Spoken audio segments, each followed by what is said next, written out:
Cette reconstruction, pour qu'elle soit efficiente et pérenne, il faut que tout l'environnement du football y contribue.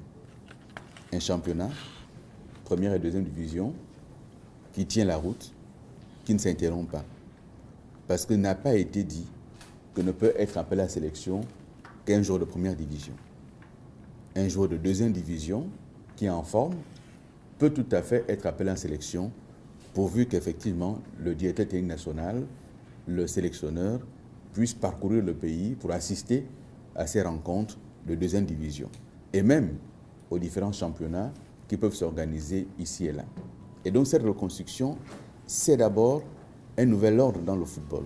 Et ce nouvel ordre, c'est définir avec le directeur technique national un cahier de charges qui l'amènera, bien entendu, à proposer via la FEGAFOOT au ministère comment est-ce qu'on entend désormais poser les bases du développement du football, que ce soit les petites catégories ou le football amateur et finalement le football élite. Donc ceci est très important. Et dans cette reconstruction, nous l'avons indiqué. Et il faut que les choses soient claires pour tout le monde. Il n'existe pas aujourd'hui de staff complet pour ce qui est de l'équipe nationale. Il n'y a plus de staff. Le staff est en voie de recrutement. Nous venons de faire le choix définitif du sélectionneur, du DTN, et il reste les autres techniciens qui accompagnent l'équipe nationale. Préparateur physique, entraîneur adjoint, entraîneur des gardiens, médecin, intendant, etc. Tout ceci est remis à plat. Donc nous attendons, et nous l'avions indiqué à la FEGAFOOT, qu'elle fasse des propositions.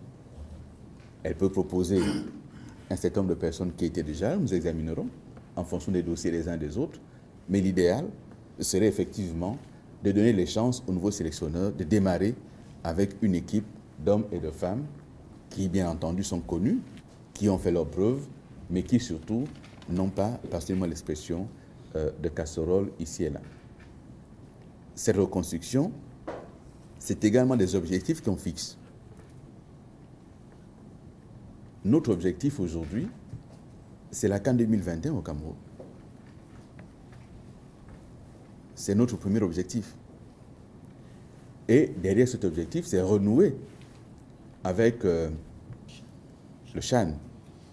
Et donc, renouer avec le CHAN, puisque nous en avons été sevrés par des décisions que nous avons prises.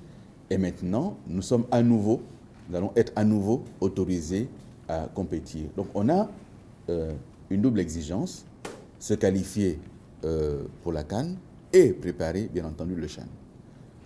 Nous ne souhaitons plus que l'équipe nationale, chacun puisse en faire la composition 6 mois à l'avance.